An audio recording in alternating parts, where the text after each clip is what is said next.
much. We are, in fact, Bait and Switch. We are one of the house troops of the Contemporary Theater Company down in Wakefield, Rhode Island, all the way on the south coast. And we're super excited to be here. We met you guys halfway in Cranston, which is cool. We joked about the Cranston-Dixon line and the difficulty of getting audiences from South County to Providence and vice versa. So this is a great compromise. Good job to whoever thought this up. Anyway, this is Tyler. We want to introduce our musician, Tyler. And of course, we are Charlie, and Chris.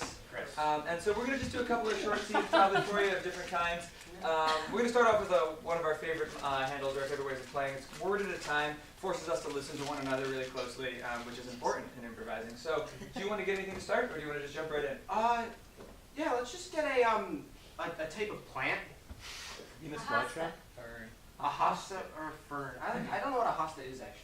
Good. So, I had no idea Where I was I saw hostas all around. they Had giant a craggy tendrils that grabbed my legs and pulled me towards their Hosta. center I was growing slowly into a Hosta. So at this time I went to Feel like, plants, but I realized my hands were still fingery. I Squeezed at them and hoped that tendrils would appear, but slowly they didn't. I Closed my eyes pray to the Lord of Pastas. that The pasta change would come. but It didn't. when I awoke from my dream the only solace that I could find was that the rain smell like pastas I was opening my mouth and letting the Hosta juice come into my system. gradually It took my entire stomach and filled it with this pasta. presence Life came and the pasta plants died. but My presence was full. forever. I Am the pasta that never dies I carry the legacy of these pastas plants inside myself and I will be here forever.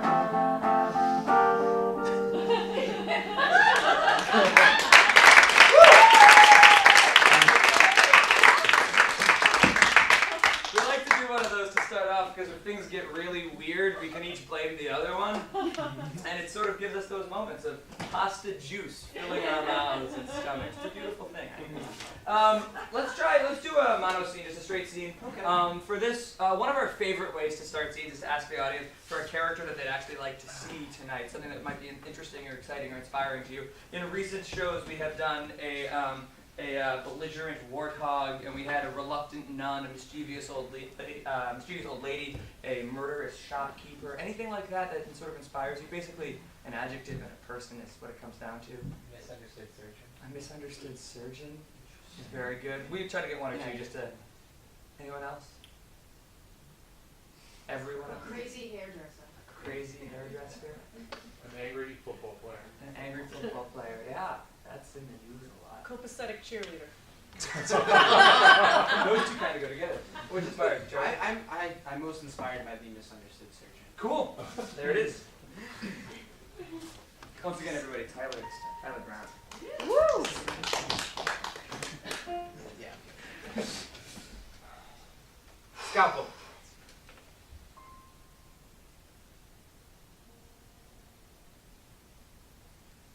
Scalpel.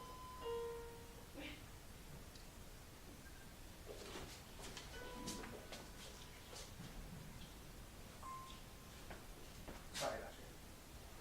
Leonard, do you know what a scalpel is? Well, yes, sir. It's the incising the- instrument. The what? The incisor for opening the patient. Yes, but do you know what a scalpel looks like? I'm not looking for the textbook definition.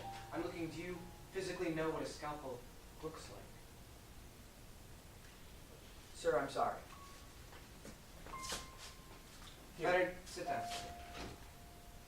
Let me take this. Actually, hold on. Leonard, remind me where you went to school. Harvard Medical, sir. Harvard Medical. And how did you like Harvard Medical? Tell me the truth, Leonard. Just ignore him. And tell me the truth. Sir, are you sure this is the right protocol? I don't care about the protocol, Leonard. I care about you. Harvard Medical was strenuous, sir, but I felt that the experience prepared me for a career in the medical field. It prepared you.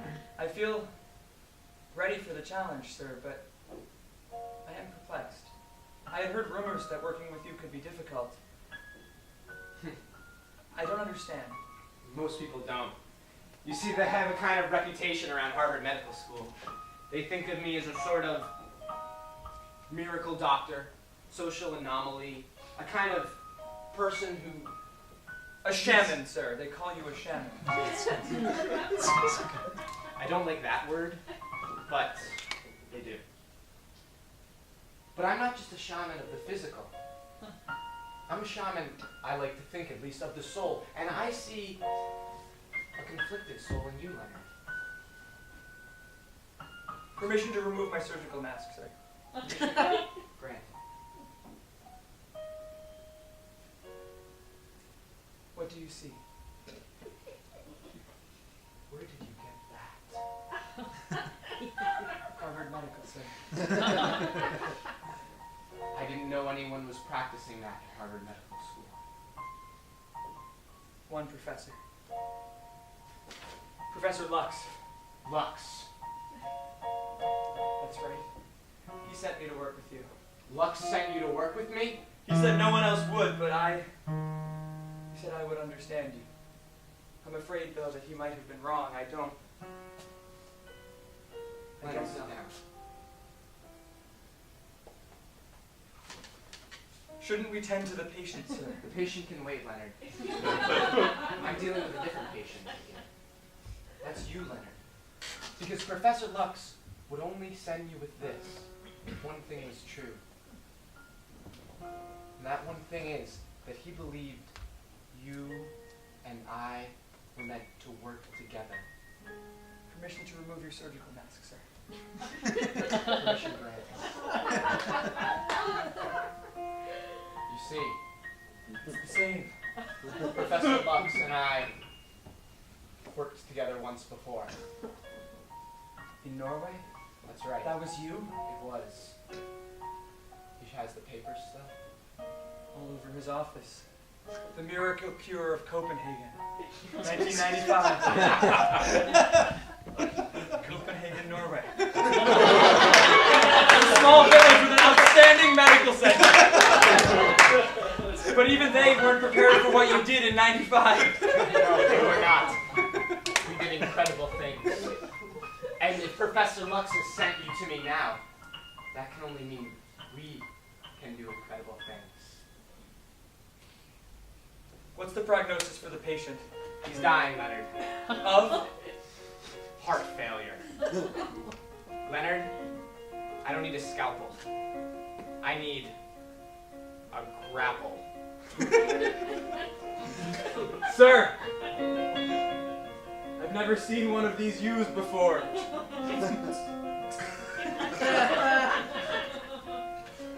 Are you sure? This is not like anything in the textbooks. You watch, Leonard, and you watch closely, because when you have the mark, you know what to do. I've got you, sir. I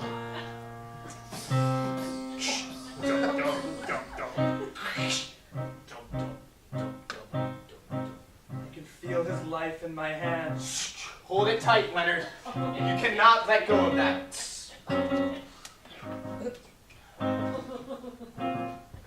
And you know what comes next? Scalpel? You hold the scalpels.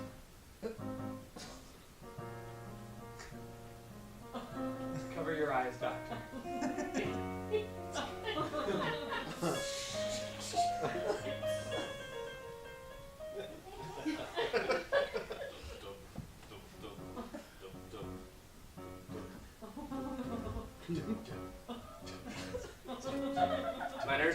Yes, doctor.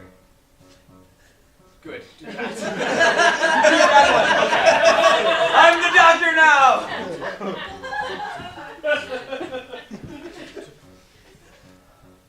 Permission to put my surgical mask back on. Permission granted.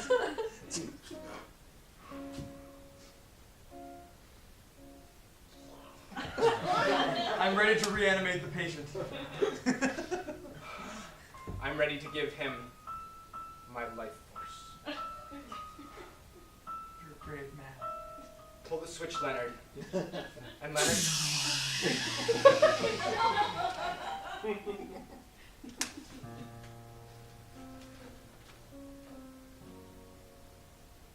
Mr. Robinson? Mr. Robinson? I'm happy to tell you the procedure was a complete success. You're going to be fine.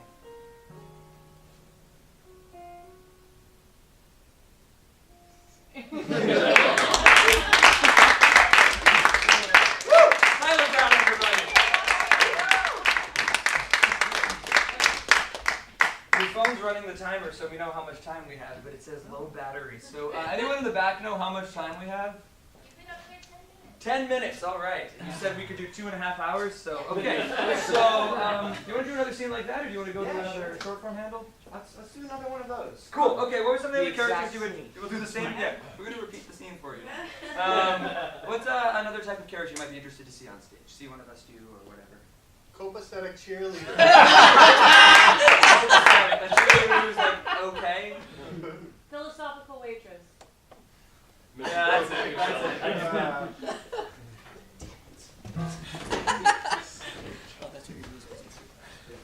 it.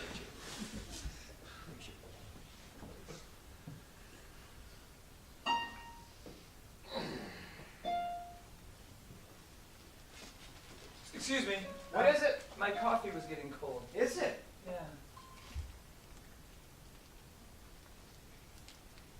Thank you. Can I get you anything else? Just the check, please. The check.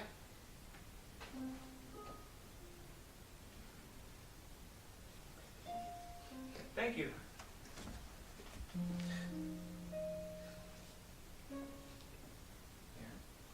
Can you put a tip on that, or should I write it at the end? I can add it. Okay, $3, please.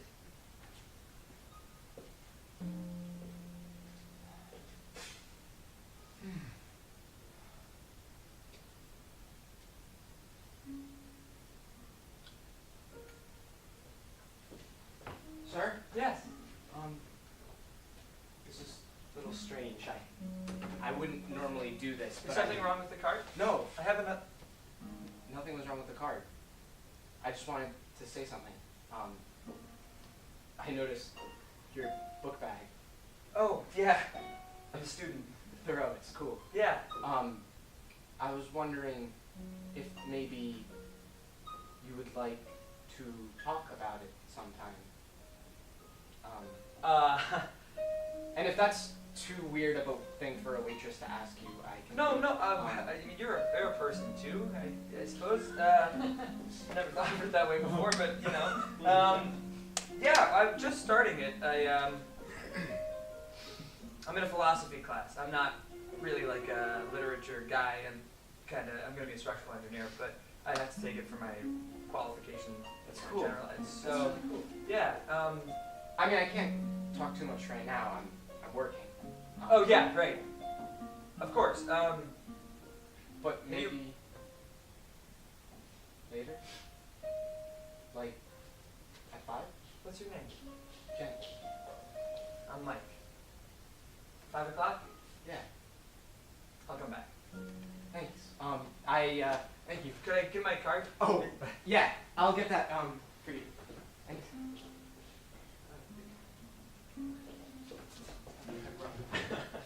Oh shit! I just spilled coffee all over the. Could you bring a rag to the? Oh, I got it. Here, don't worry about it. Do you want to take this? I can get. Yeah. Oh. This is a shame. Yeah, I hadn't read it yet. Is it?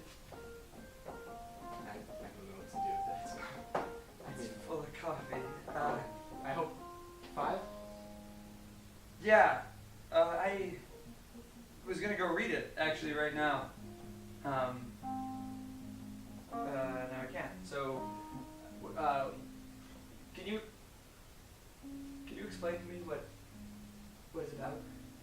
You want me to explain Thoreau's? Yeah, I'll order another cup of coffee to take up the table. You know, I don't want to, but I'm not gonna get to read it now. And So, wait. Let me just get this straight. Mike, you are asking me to read you Thoreau? well, to explain it to me. Oh. Yes. Yes, I will do that. I will explain Thoreau to you, Mike. Okay, yes. This is so cool. Oh, that's another copy of the same book. Yeah, well, I have it over in the thing. Oh shit, you know what? I'm just gonna... Jerry, I'm done. I'm sorry. I've been thinking about this, but I'm done. I'm reading Thoreau to Mike. We're good. Well, I guess. Okay, yeah. Tell me about it. Well, Thoreau believes in this thing, this thing called the oversoul, which is this idea that within each of us there's a passion to live life beautifully, a passion that can tap into this instinct in the world around you, and when you feel the passion and you act upon it, it's the most beautiful thing in the world. I think I see your oversoul coming through right now. Like, Well, I mean, the way you talk about Thoreau, it's like you're connected to this larger world, this larger idea of Thoreau, this essence in the world that's bigger than you. And just I see it coming through. When you were my waitress, I thought you were just an anonymous, ordinary kind of, pretty, but ordinary kind of person. And now that I hear you talking about this and I actually see your smile and your eyes light up, do you want to go somewhere, Mike? I really like the ambiance here, but I guess... I just know this beautiful park. It's right behind Main Street, and it's small, and people are rarely there, but there's this one tree in particular that, well, I just think you'd really like it, Mike.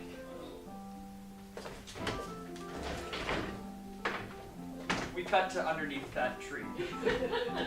as safely as we can. I'm gonna try it.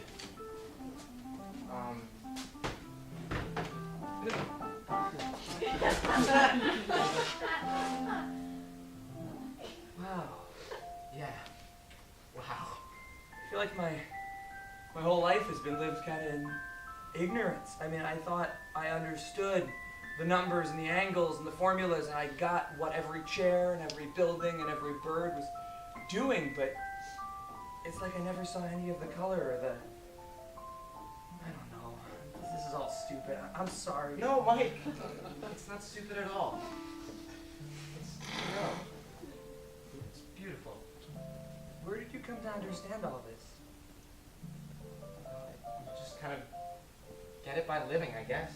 I mean, the words are his, but the life, it's everyone's.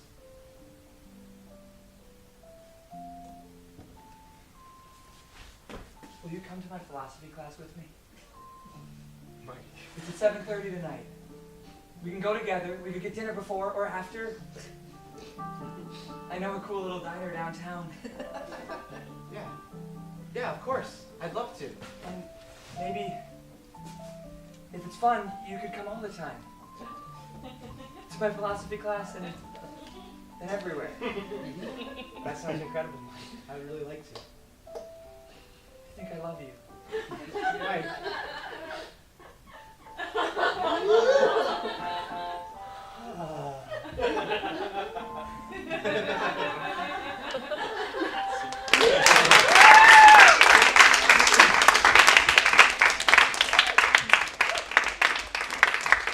Alright, we have 5 minutes left, so we're going to try one more. Oh, we have an experimental thing we've been working on in rehearsal that we haven't showed anybody except for Ashley, who's sitting right there. So we're going to try it. And if it's a huge disaster, it's Ashley's fault, because she told us it was good. So, it's interesting too, because this relates to a conversation we were having earlier about having, like, the inner conflict between needing to be professional, but also having an emotional attachment to something. Yeah. We were talking about this earlier. I guess you could have inferred that. So, Go ahead. we're looking for a, again, we need a specific type of character, but this is got a specific sort of limitation on it.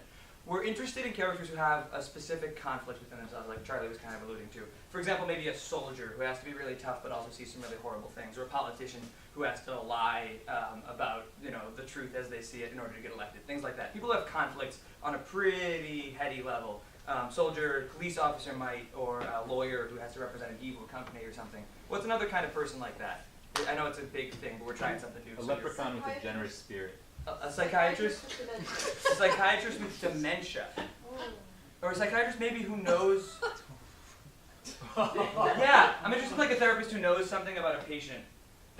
Yeah, like I said, we're working it out. This is the first time we're recording, so I have to bear with us for being really specific. But I like that. So what we're going to do is we're going to try to do a story here about a psychiatrist who has a patient maybe who has done something really bad. Yeah. Like a criminal, but like he or she's the only one who knows. Does that make sense? We'll see what happens. And if, like I said, it's a total disaster. Ashley's in the third row. You just like throw. She fucked this whole thing. Okay, so we're gonna give it a try. Yeah. Being A professional is the best thing that I know. when A patient comes to me asking for help, I have the privilege, and obligation to help them as best I can.